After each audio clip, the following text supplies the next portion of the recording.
Hey everyone, and welcome to a deep dive that's going to get up close and personal with your gut. That's right. We're talking gut health today. We're going all in on this 30-day gut healing plan and guide put together by Michelle. Ooh. Michelle is a nutritional therapy practitioner, and she's got a really interesting story. She does, because... Before we jump in, though, Oh, yeah, sure.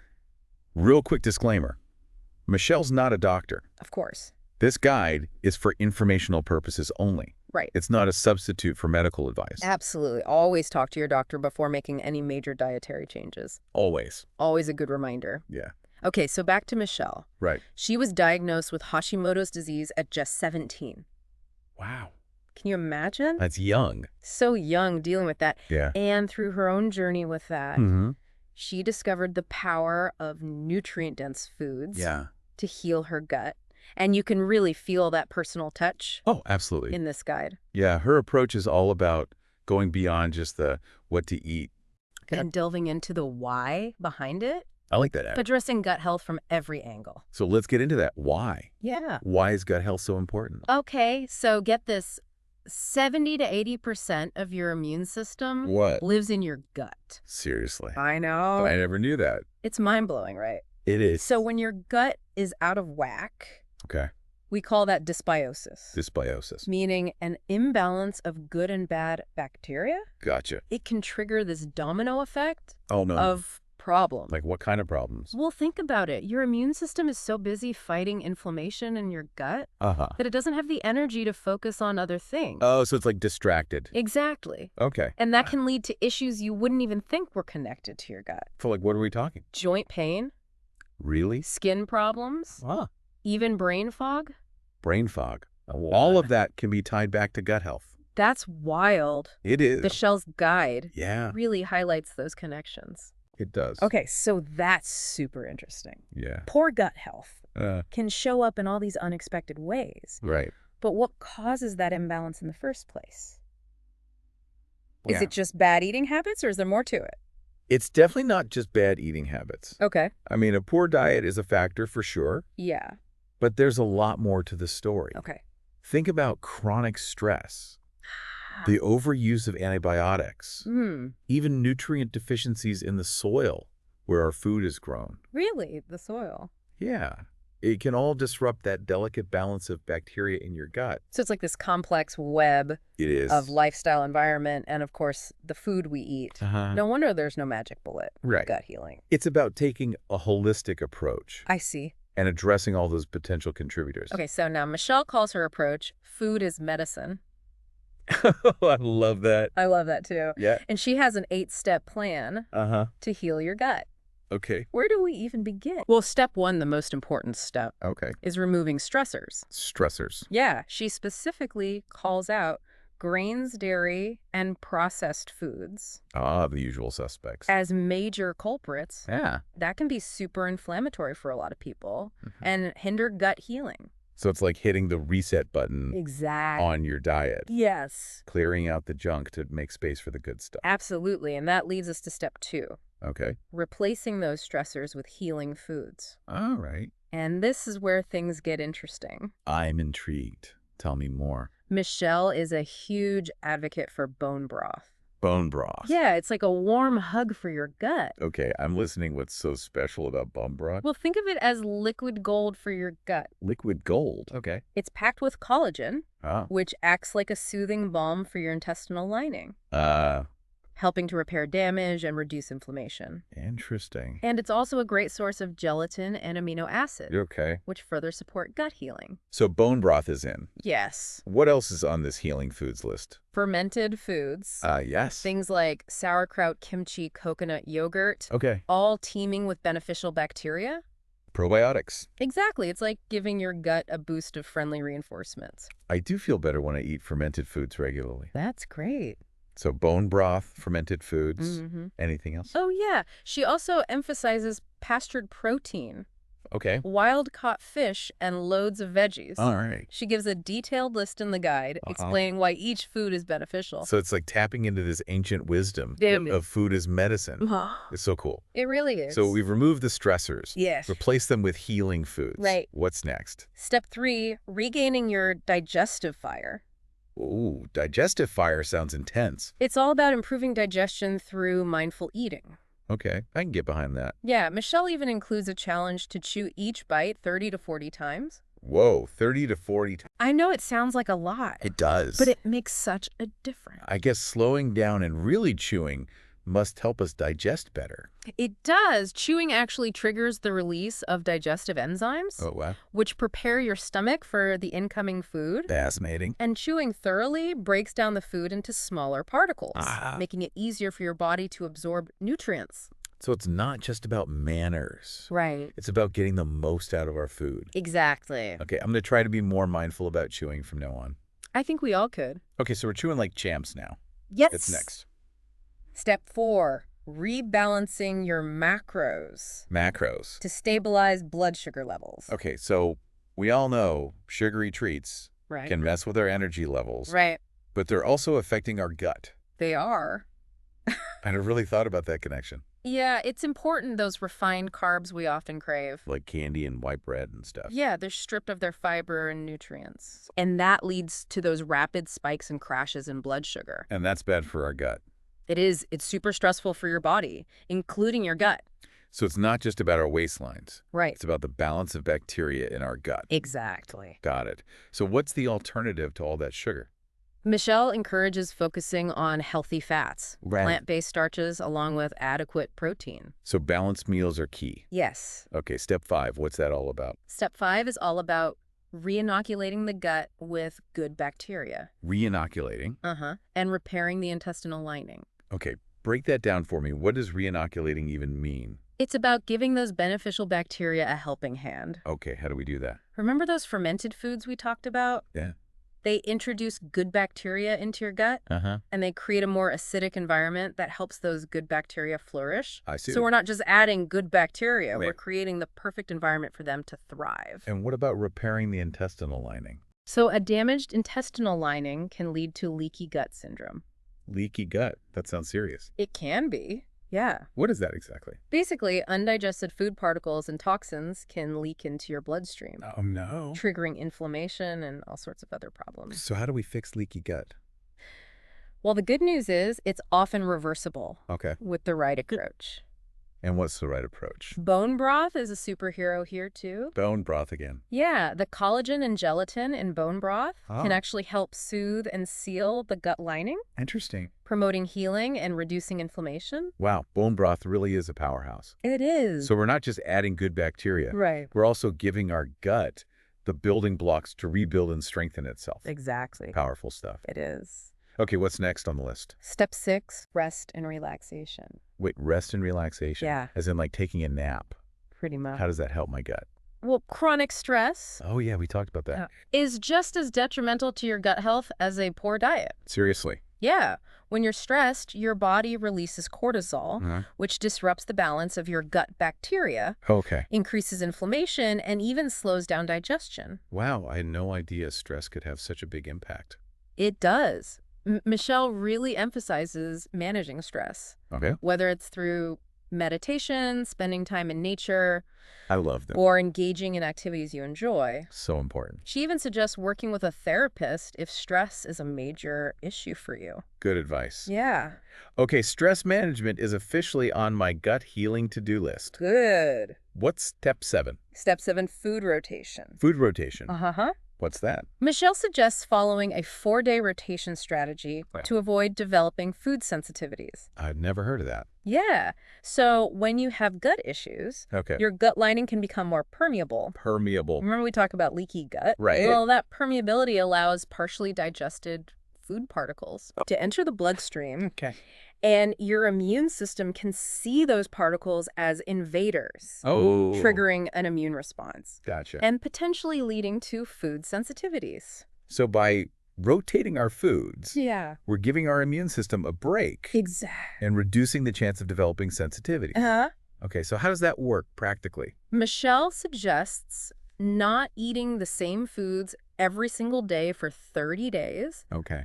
So if you had chicken for dinner on Monday, you wouldn't eat it again until Thursday or Friday. So strategic variety. Yes. Okay, I can do that. What's the final step? Step 8, progress, not perfection. I love that. It's a great reminder It is. to be kind to ourselves. Yeah. Throughout this gut healing journey. Because everyone is different. Exactly. And it's so easy to fall into that all or nothing trap. It is. When it comes to health and diet. Right. But a few slip-ups aren't going to completely derail your progress. Absolutely not. It's about getting back on track. Yeah. And focusing on the big picture. Exactly. It's about making sustainable changes. I like that. Not striving for some unattainable ideal. Okay, so those 8 steps set the foundation. Yeah. But the journey doesn't end there. It doesn't. What happens after those initial 30 days? Well, in step 9, Michelle emphasizes the importance of carefully reintroducing foods. Okay. It's like a detective mission to figure out which foods might be causing problems. Interesting. She recommends doing it one food at a time. Okay. Paying close attention to how your body reacts. So it's really personalized. It is. Not just following a rigid set of rules forever. Exactly. And Michelle wisely notes that working with a qualified practitioner during this reintroduction phase is a good idea. That makes sense, especially if you have specific health concerns. Definitely. Okay, so we've got Michelle's 8-step plan. Uh-huh. But she also dives into specific gut healing diets, right? She does. All right, listeners, get ready for a deep dive. Yes. Into the world of gut healing diets. Let's do it. Let's jump into those diets. Okay. First up, JPS. JPS. It stands for Gut and Psychology Syndrome. Gut and Psychology Syndrome. Sounds pretty intense. It can be a big change, Okay. but it's incredibly effective for a lot of people. Got it. It was created by Dr. Natasha Campbell McBride, Okay. and it's designed to heal the gut over 1 to 2 years. Wow, that's a commitment. It is a long-term approach, Yeah. but the results can be pretty amazing. Okay, so walk me through it. Sure. So GAPS involves several stages, Okay. and you gradually introduce more foods as your gut heals. So it's personalized. It is very much so. Yeah. What kind of foods can you eat on GPS? So the final stage of JPS includes foods like bone broth, Of course. fermented foods, Okay. whole vegetables, Uh-huh. pastured meats, fish eggs, Okay. and then some properly prepared nuts and raw cheeses. Okay. Fruit is allowed in moderation, Got it. along with quality fats and oils. So it's pretty restrictive. It is, yeah. But it focuses on nutrient-dense whole foods. Exactly. And it's interesting that GPS was initially designed for people with autism. Right. Dr. Campbell McBride noticed a strong connection between gut health and neurological conditions like autism. Wow. But GPS has also been shown to help with a lot of other gut issues. So if you're struggling with things like digestive problems, food sensitivities, even autoimmune conditions, JPS could be worth exploring. It's definitely something to discuss with your doctor. Yeah, for sure. Or a qualified practitioner. Absolutely. Yeah. Okay, so GPS, check. Yeah. What's the next gut healing diet? Next up, we have the low FODMAP diet. Low FODMAP. Okay. This one can be a lifesaver for people with IBS or SIBO. Yeah, those are no joke. They're not. I've heard from so many people who struggle with those conditions. It's really common. So what are FODMAPs in the first place? So FODMAPs are certain types of carbs that are poorly absorbed in the small intestine. And these carbs can ferment in the gut. Oh, it doesn't sound good. It's not. It can cause gas, bloating, pain, all those fun digestive symptoms. So there are sugars that can trigger digestive distress. Right. But not all sugars are created equal. Okay, good point. The low FODMAP diet focuses on reducing those specific types of carbs that tend to cause problems. Well, it's about figuring out what to avoid. Exactly. It's like a process of elimination. Okay. To pinpoint those trigger foods. And then finding alternatives. Right. Finding things that are easier on the gut. Got it. And the low FODMAP diet is often used as a short-term strategy to manage symptoms and identify those trigger foods. So it's not meant to be a lifelong way of eating. No, not usually. It's more about getting those symptoms under control. Right, and figuring out what your body can tolerate. Okay, that makes sense. Yeah. So what are some common high FODMAP foods that people might want to avoid? So things like garlic and onions. Oh, no. Yeah, I know a lot of recipes call for those. They do. Also some fruits like apples and pears. And certain vegetables like cauliflower and Brussels sprouts. So some recipe adjustments might be in order. You might have to get a little creative in the kitchen. Yeah, but there's still plenty of delicious options on low FODMAP, right? Absolutely. You can still have tons of safe vegetables. Okay. Pastured meats and eggs. Low FODMAP fruits. Got it. And healthy fats and oils. So all about learning which swabs to make. Exactly. Okay, low FODMAP Check. Yeah. What's the final diet in this guide? Last but not least, we have the Autoimmune Protocol, or AIP. AIP, I've heard of that one. Yeah, it's all about reducing inflammation for autoimmune conditions. So it's like giving the immune system a break. Exactly, calming things down. What kinds of foods does AIP eliminate? So the big ones are grains, legumes, dairy, Wow. nuts and seeds, nightshade vegetables, black pepper, Okay. and of course, processed foods. That's a lot. It's a pretty restrictive diet. But I imagine there are still plenty of things you can eat. Oh, absolutely. The diet focuses on bone broth, naturally. Fermented foods. Okay. Vegetables except for nightshades. Got it. Pastured meats and fish. Okay. Fruit in moderation. And healthy fats and oils. So similar to the other gut healing diets. It is, yeah. It emphasizes whole, unprocessed foods that support the digestive system. Exactly. Now, like the low FODMate diet, AIP is often used as a temporary elimination diet. That's right. So again, it's about identifying trigger foods and reintroducing them one by one to see what works for you. Exactly. Okay, so we've covered 3 different gut healing diets. We have. GPS-NES, low FODMP, and AIP. Yeah. They all aim to heal the gut and reduce inflammation. They do. But it's important to remember that no single diet is a magic solution for everyone. Absolutely. Working with a healthcare professional is always a good idea to figure out which approach, if any, is right for you. Couldn't agree more, and Michelle emphasizes that throughout her guide. She does. Okay, so we've talked about those specific diets. But Michelle also takes gut healing a step further. She does. By exploring factors beyond food. Right. So it's not just about what's on your plate. Exactly. Food is a crucial piece. Yeah. But true gut healing involves looking at the bigger picture. Okay. I like that. She delves into the importance of addressing emotional stress dysbiosis, co-infections, underlying food intolerances, nutrient imbalances, and even things like toxicity and mold. It's amazing how many different factors I know, it's complex. can impact our gut health. It is. So it's like she's saying, okay, you've looked at your diet, right? But now let's zoom out and see what else might be contributing. It's a holistic approach. I love that. Let's unpack some of these beyond food factors. Okay. First up, emotional stress. We've touched on this a bit already. We have. But how exactly does stress impact our gut? So remember those stress hormones we talked about earlier? Yeah, cortisol. Right? When you're constantly stressed, your body pumps out cortisol. And that throws off the balance of your gut bacteria. Okay. It increases inflammation. And it even slows down digestion. Wow. So even if we're eating all the right foods and chewing like pros, if we're stressed out, our gut won't heal properly. That's right. Stress management is key. Got it. And Michelle offers some practical strategies, right? She does things like meditation, spending time in nature. Okay. Prioritizing activities you enjoy. Love it. She even talks about reframing your perspective on stressors. Interesting. And simplifying your life to minimize unnecessary stress. It's a good reminder that we have more control over our stress levels than we often realize. Absolutely. I'm definitely adding stress management to my gut healing toolkit. Good. What's next on this Beyond Food list? Next, we have dysbiosis. Dysbiosis. Remember that imbalance of bacteria in the gut? Right. Our gut is home to trillions of bacteria. It is a whole ecosystem. Both good and bad. Exactly. And when that balance gets disrupted, all sorts of issues can pop up. Now, it's not always easy to pinpoint dysbiosis as the root cause, right? Right. It can manifest in so many ways. So what can we do if we suspect it might be playing a role? Michelle recommends a functional stool analysis. A stool analysis? Yeah, it sounds kind of gross. It does. But it can give you a really detailed snapshot of what's happening in your gut. So it's like taking a peek inside. Exactly. And based on that analysis, a practitioner can recommend a personalized protocol to help rebalance those gut bacteria. So it's about getting to the root of the problem. Yes. Not just masking the symptoms. Exactly. Dysbiosis, check. Check. What other beyond food factors does Michelle talk about? This one might surprise you. Okay, hit me with. Co-infections and parasites. Co-infections and parasites in my gut. Yeah.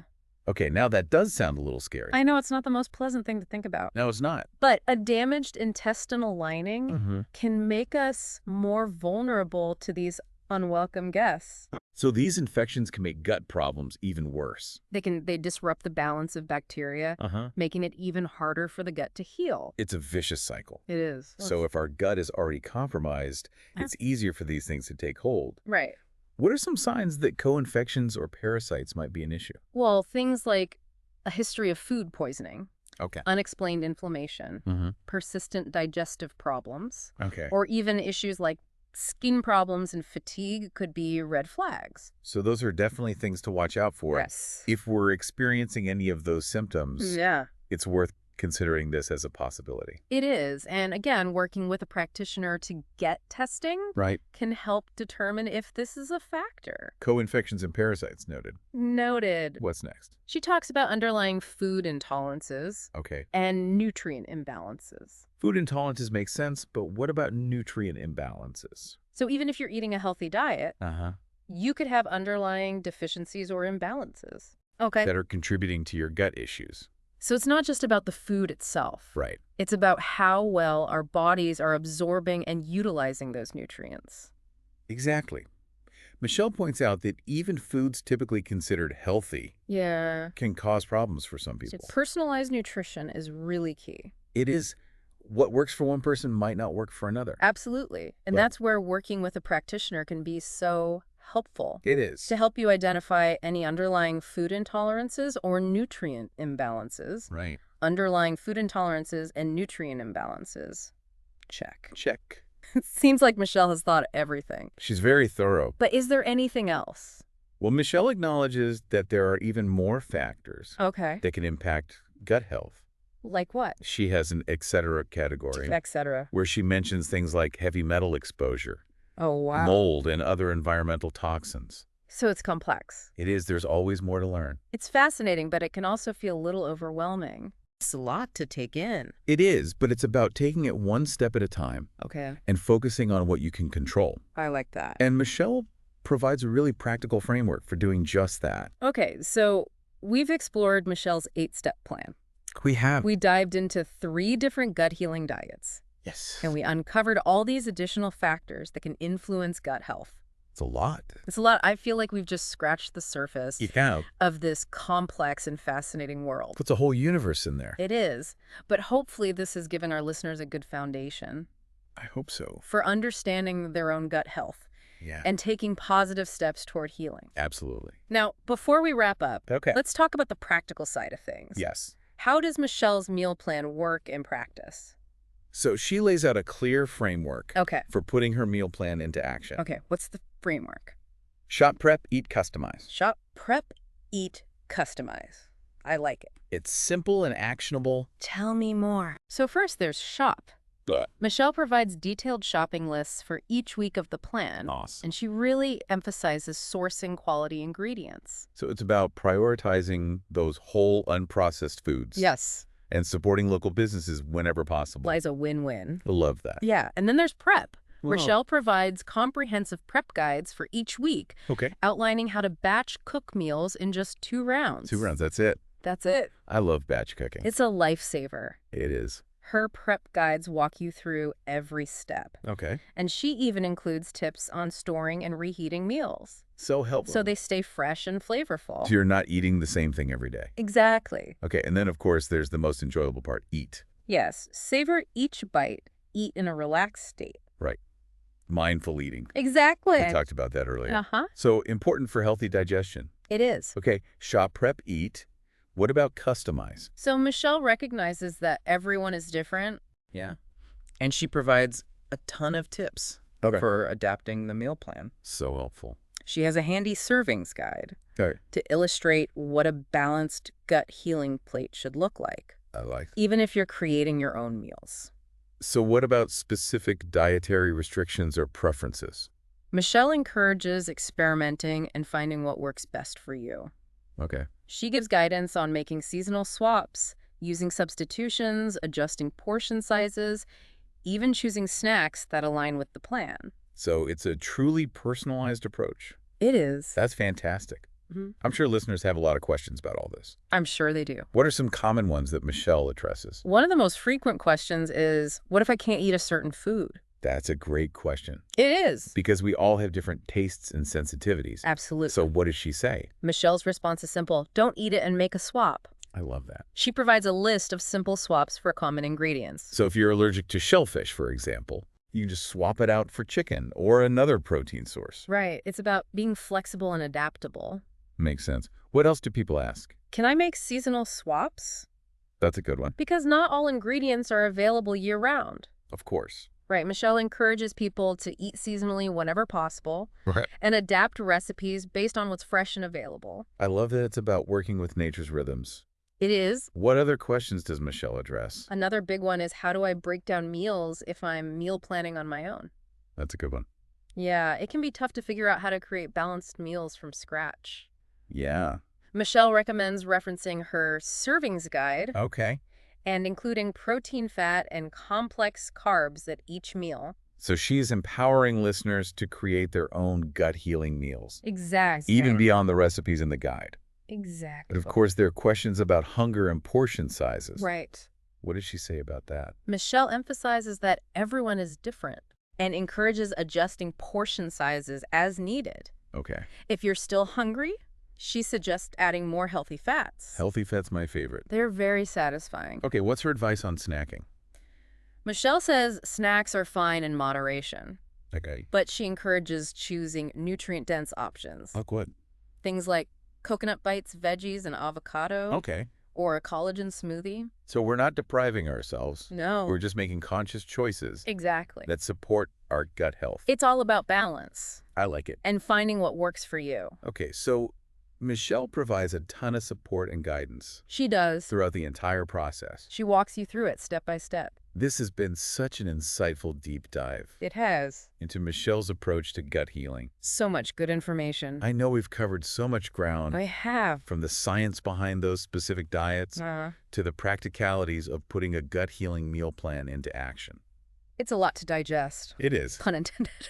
But it's amazing how much we've learned It is. about this complex and fascinating world within us. Our gut is amazing. It is now, before we say goodbye, Okay. let's leave our listeners with a final thought. Okay. I like it. Imagine how you'd feel after 30 days of prioritizing your gut health. That's a good one. What could be possible if you gave your body the tools it needs to thrive?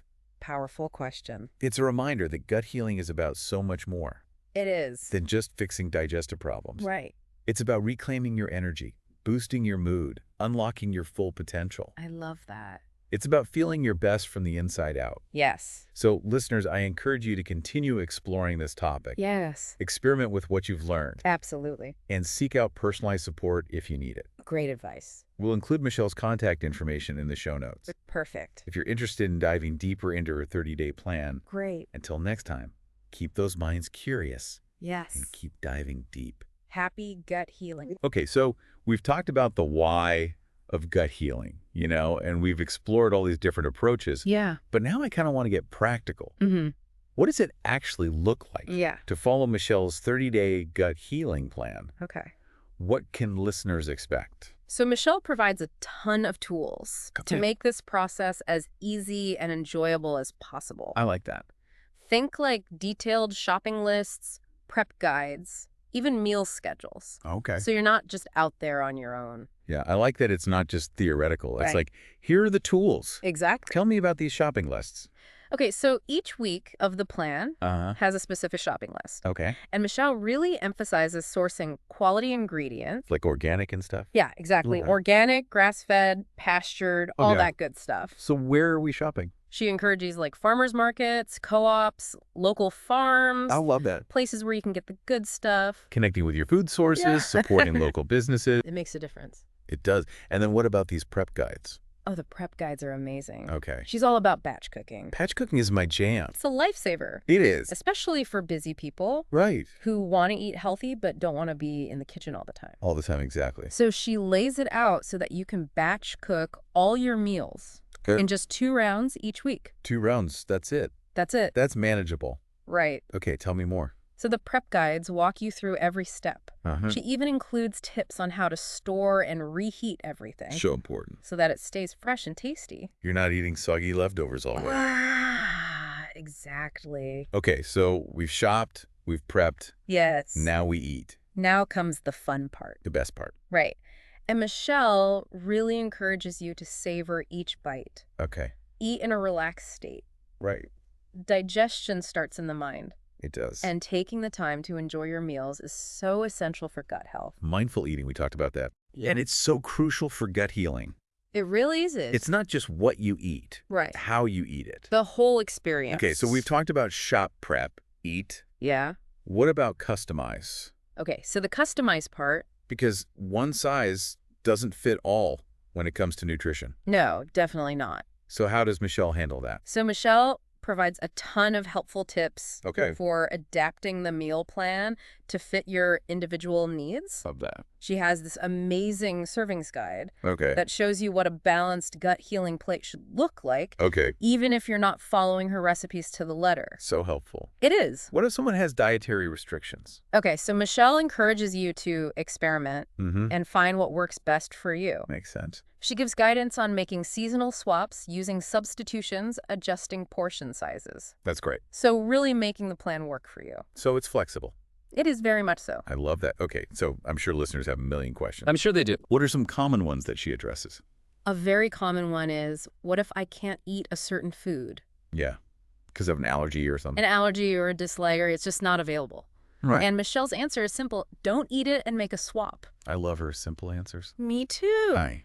She provides a list of easy substitutions for common ingredients. So helpful. So you're never left hanging. So if a recipe calls for shellfish, for example, Right. and you're allergic, Yeah. you just swap it out for chicken or another protein. Yeah. Easy peasy. Right.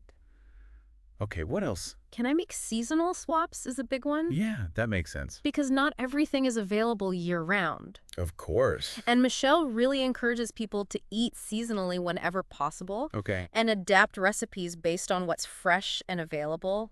So working with nature's rhythms. It is. I love that. Yeah. What other questions come up? Another common one is, how do I break down meals if I'm meal planning on my own? That's a good one. Yeah, it can feel overwhelming to create balanced, gut-healthy meals from scratch. Totally. So Michelle suggests referencing her servings guide Okay.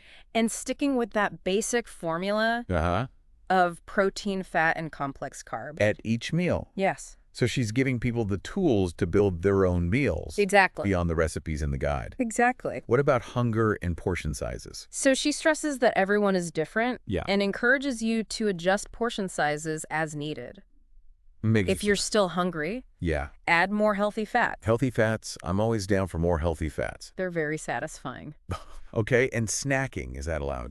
Snacking is totally fine in moderation, Okay. but she encourages sticking with nutrient-dense options. Like what? Things like coconut bites, veggies, and avocado, Okay. or a collagen-boosting smoothie. So it's all about balance. It is. Michelle's approach is so balanced Yeah. and realistic. It's not about deprivation. And she offers so much support. She does. It's amazing. It's really a great resource. Okay, well, this deep dive into Michelle's 30-day gut healing plan Yeah. has been so insightful. It has been. We've covered everything from the science of gut health to the nitty-gritty of meal planning the practical side of things. and beyond. I hope our listeners feel empowered Me too. to take charge of their gut health Yeah. and start experiencing all those amazing benefits. Absolutely. So listeners, I encourage you to keep exploring this topic. Yes. Experiment with what you've learned. And remember, gut healing is a journey, not a destination. I love that. Yeah.